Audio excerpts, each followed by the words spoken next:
Frankly, I took my time to be here because of network marketing. I love network marketing. And the reason, there's so many reasons, and I want to run through network marketing and where it fits in the economy. Before doing that, I want to talk a little bit about who succeeds in network marketing and who succeeds in business. One of my favorite areas of economics are millionaires. So when I was a little kid, I just became fascinated by millionaires. My favorite TV show was on in 1957 called The Millionaire. Anyone ever remember that show? Yeah. On a few hands. And it was a show shot from the back over the shoulder of the millionaire. So you never saw the millionaire. They always would promise, like Charlie's Angels, you're going to see him.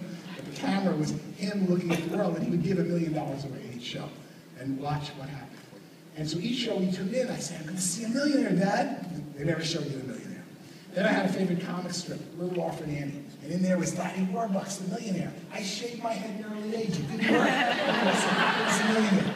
And then I loved restaurants. And my father would always say to me, I said, Dad, let's go out to eat. What do you mean go out to eat? We went out to eat last week. You know how much that costs? What do you think we are, millionaires? So I knew millionaires went to restaurants. And every time we went out to eat, Dad, where's the millionaire? No millionaire. And then, of course, the millionaire went from being a mythical character by the time I got to Citibank to an unbelievable number. In 1990, there were 3.6 million U.S. millionaires. In 1995, there were 7.3. 2000 was 7.2 millionaires. Today, there's 10 million millionaire families. That's 25 million people, 2.5 per household, living in a house that the net worth of that family, minus the credit card debt and all their assets, is over $1 million. That's phenomenal. And yet millionaires are still today the fastest growing minority in the United States. We are increasing millionaires now at a solid 1.5 million people per year, right through this so-called recession. What we're seeing is the most amazing economic conundrum. This is what I spend, frankly, most of my time today is working on unemployment. We live in a world today that the reason Occupy Wall Street was such an interesting phenomenon, watch these people protest Wall Street, is everyone in the protesting in the park has a brother or sister that works on Wall Street. Well, we finally study the millionaires, and I study the Forbes 400 list intensely, because that's a list I didn't create, that Forbes magazine in their wisdom says these are the richest people, so I look for patterns and I put them up with my students on charts and figure things out. And what we see is that the people at the top of the Forbes 400 list, with enormous concentrations of wealth, more than most governments, $50, $60, $80 billion in a single lifetime. Fascinating. When we look at them, almost all of them have a bunch of things in common. Almost 9 out of 10 didn't finish or go to college. Wow. These are the richest people in the world. Crazy. And I mean, young people are 40, 50, 60 years old, like Steve Jobs did. The majority of them come from middle-class backgrounds. They in a single lifetime accumulated wealth. Whereas when the Forbes 400 list started, there were 12 Rockefellers alone, 16 Morgans on the list, because old families had money with wealth. They seem to be disappearing. And most importantly, most of the people on the Forbes 400 list, which are self-made billionaires, have something in common with our last 6 United States presidents. A degree from Yale, or equivalent, and a brother in jail. From Roger Clinton, Billy Carter, Neil Bush, Donald Nixon. I've worked with some of these people.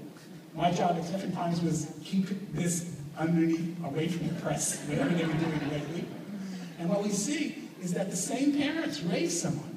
So the question I've always asked myself as a teacher of college freshmen, for 21 years I taught a gifted class of freshmen, and I'm fascinated by these people and where they come from. And it used to be if I had a girl at NYU, her brother was at Columbia. Today, her brother literally might be in jail or doing something, I call it bad things, like our last few presidents.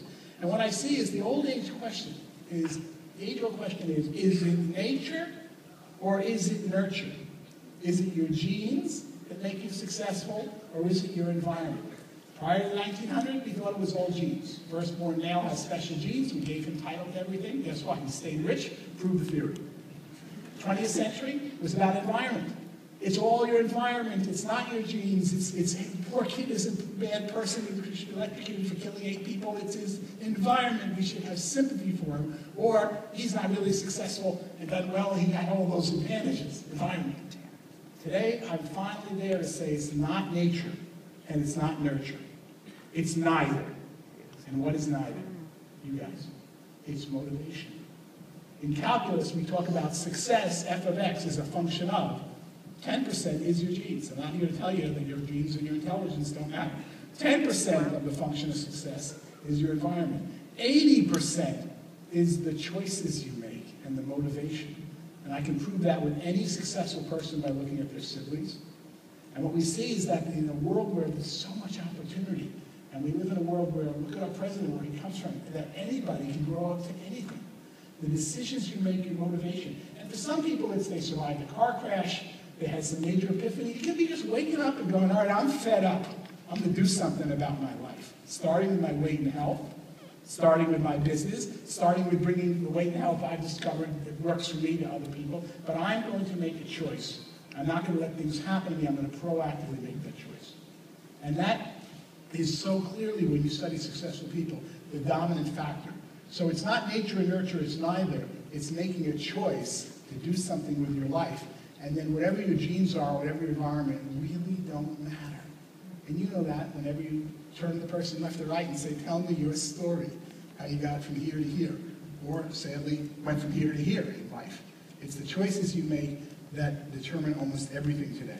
It's a very exciting time to be an economist and be a person who is studying this, because people can do so many changes and you really see it empirically.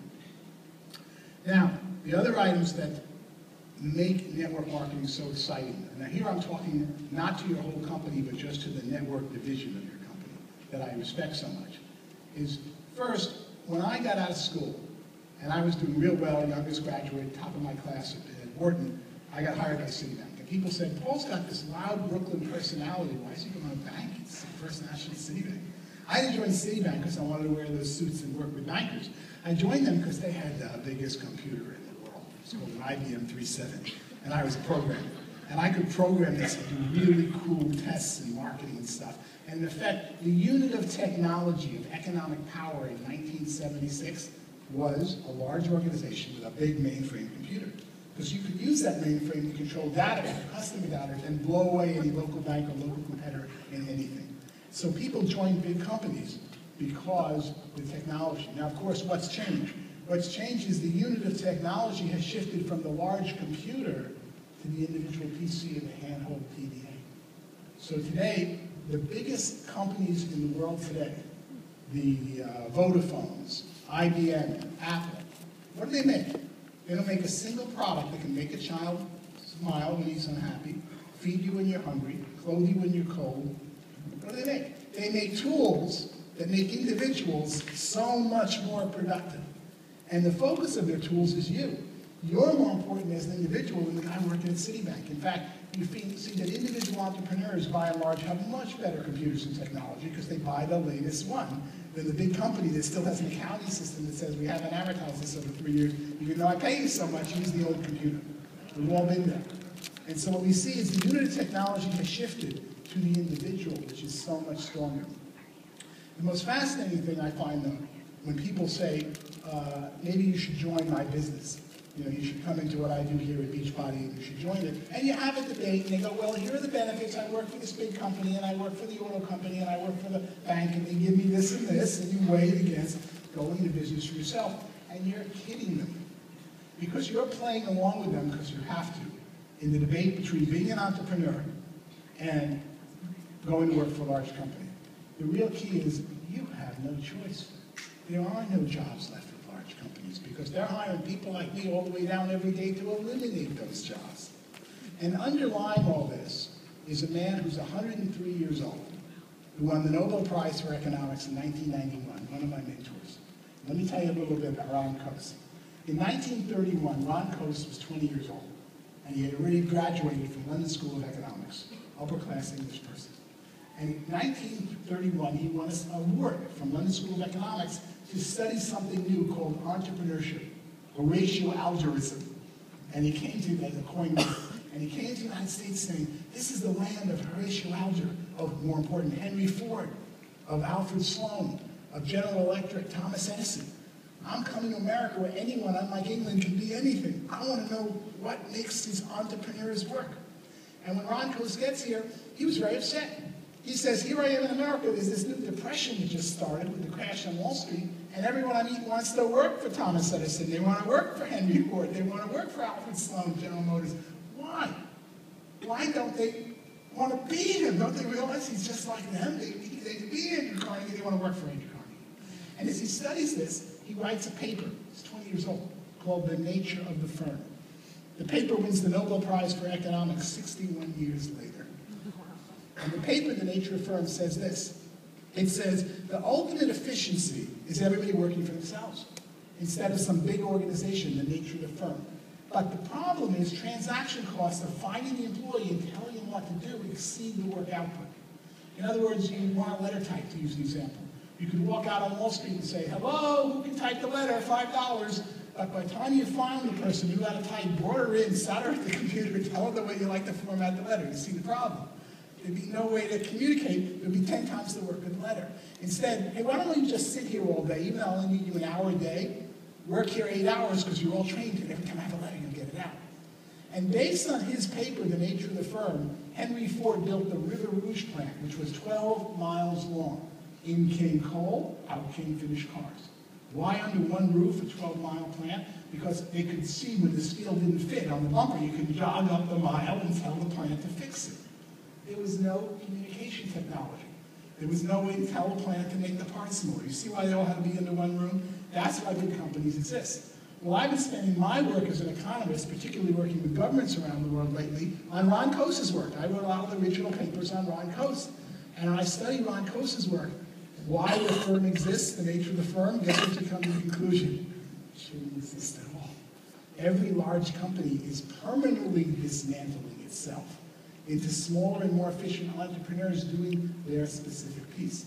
So it's amazing to me in this debate when you go to recruit someone and people say to you, well, I don't know if I should go into business myself, and you may smile and tell them it's okay. But if you look around at their father's job, their grandfather's job, not only the jobs went away, the companies went away. Only this used to happen over 30 years. Today it happens over 3 months. The essence of the conundrum I'll explain economically, what I call my major issue I spend time on, would be, let's take a look at 1930. In 1930, there were 100 million Americans. Visualize that, 100 million in this great land. And there were 30 million farmers. And the 30 million farmers worked very hard through the Depression and couldn't feed. We had starving people, 100 million people. 50 years later, same people still alive, not 20 or 70. 50 years later in 1980, the 30 million farmers were down to 3 million. But those 3 million farmers, 10 times reduction, were producing enough food for 1 billion people. They were feeding 250 million Americans and exporting 750 million. Think of that. 30 million couldn't feed 100. Same people and their kids, 3 million, 10 times reduction, fed 10 times more, 1 billion.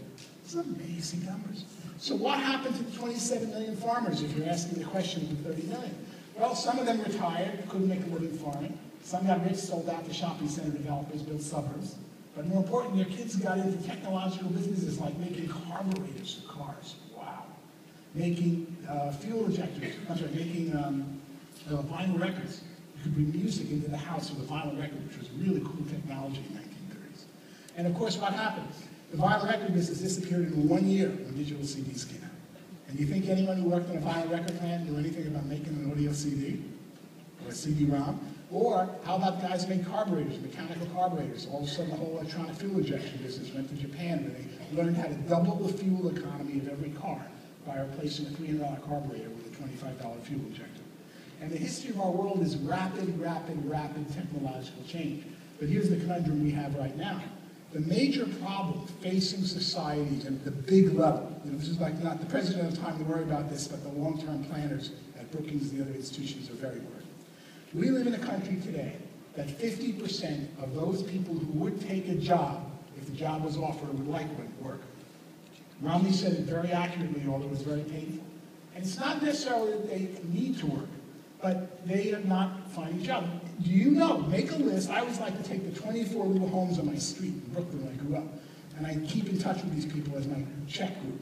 So I hear an economic level, I go, let's run through the homes of my brotherly and figure out if it's true. 50% of the people you grew up with are not working right now. So it sounds crazy, but go to the numbers.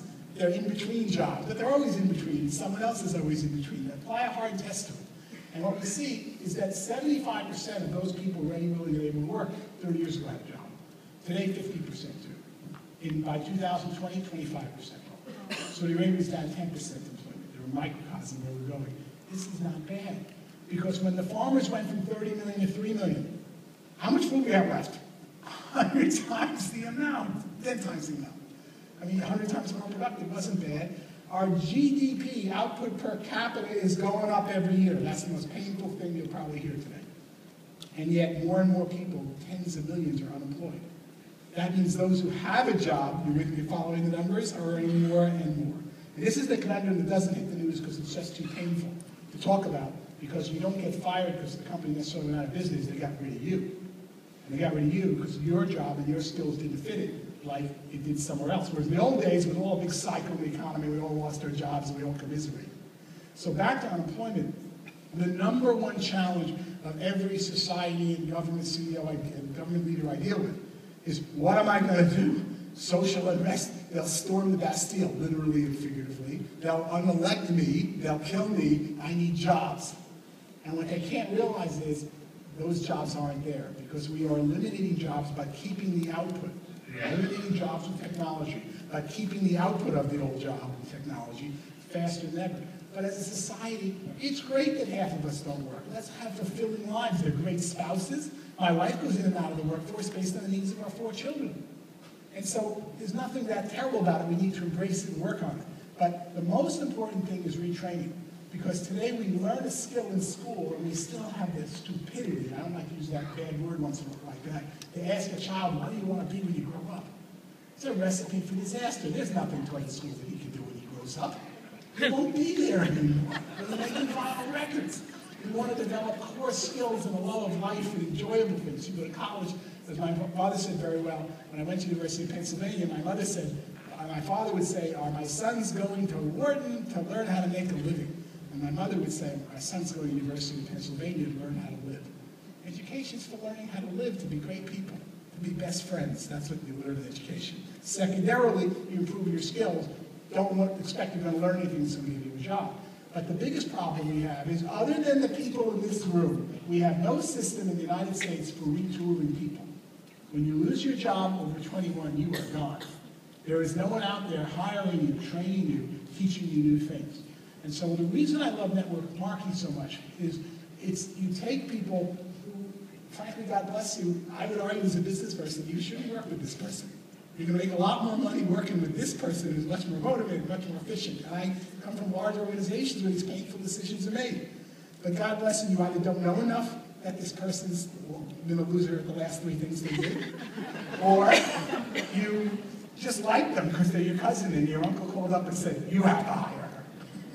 But whatever reason, you prove the pundits wrong. The person succeeds. And even if they don't succeed, they know they had a chance. They'll love you for the rest of your life. So what I love so much about network marketing is the retooling of those 27 million farmers who lost their jobs when we went from 30 million to 3, but farm output increased 1,000%. The retooling of the people that are constantly being thrown out of our economics world today is incredible for what you do. And what you do in training and development at meetings like this that I go to, I just am overwhelmed. When I worked at Citibank, I remember my first review and they told me, you did this wrong, you insulted this person, you did this, and I thought they were going to fire me. Instead, they said, you've got to commit 3 weekends to go work with these top psychologists who are sending you to retreat to make you a junior vice president and a vice president of the bank. Wow. They would invest in me. Who invests in anybody today? You know, who train? And you throw out people like they're worthless garbage just when they do something wrong. The only industry that with love and compassion invests in people and brings in people is yours. And whenever someone wants to pick on network marketing, you should really get aggressive, not just about the product you do, which is fantastic, but also, and its effect on your consumer, but what you do in giving people a chance to be something with their life. Whether they take the chance or not is up to them. But I can't tell you how much I respect what you do, and particularly love the network part of the distribution of your company. Next reasons.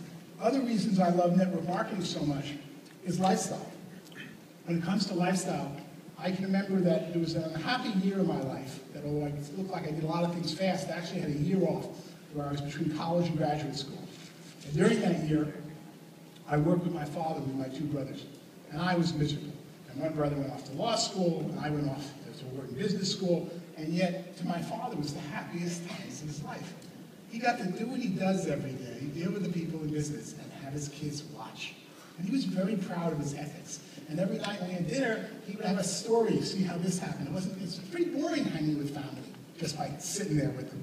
It's exciting when you have something to talk about, something you did, particularly growing your business and they were part of it. And I started to notice that when it comes to lifestyle, the highest thing you want after you make money is time with your family. And not just time, but something in common with your family, to learn, to spend time, to teach your children things. And what I love so much about the network marketing business, unlike any other business, when you're CEO of a company, you get to travel with the spouse, you get to bring the whole family. If you're running for president, the whole family's running with you, the family affairs. But when you're climbing up at a big company, they're not there at all. What I love about network marketing is the day you start, you are totally tied into the family. You are totally tied into working with your children, working with your spouse, working with your partner. And I can't put a price tag on that reward, because if you were very, very rich, that's what you'd want most. And that's where the people I've seen over the last few decades succeed so well in network marketing, succeed so well in life because of the relationships they develop with their family. The other two reasons I like network marketing so much is it solves the major problem in our society. And let me now focus a little bit on economics and then what we call the backlog in marketing or business today. In economics, 50 years ago, distribution was 50% of the cost of a product. So products and services were invented. You went into a department store, the department store sold them to you and marked everything up 2 to 1. It was 50%. Why did they mark it up 50? They didn't know not to. They knew if they go broke if they mark it less, no one buy it if they mark it up more. So they just bought any goods, put it in the department store, and doubled the price. That meant that distribution was 50% of the cost. And over the next 5 decades, we took manufacturing costs down to nothing. We shifted from leather and metal and cameras to plastics. We shifted to assembly lines. We reduced manufacturing costs so much that by turn of the century, 2000, if you bought a product in a retail store, 85% was distribution cost. 20% was what the manufacturer actually got. And the reason was not that distribution costs had risen, but manufacturing had gone down. So the greatest fortunes made in our world, and if you look at the Forbes 400 today, 5 of them are Waltons. Sam Walton. Dumb as a rock business model, distribute things that people want. And by distributing things, he became the richest person in the world. And if you look at most of the people who made money over the last 4 decades, their families or organizations that distributed things versus making things, because distribution was 85%. Now, before you listen to that and run out and say, I'm going to go into the distribution business, focus closer. What we see today is that UPS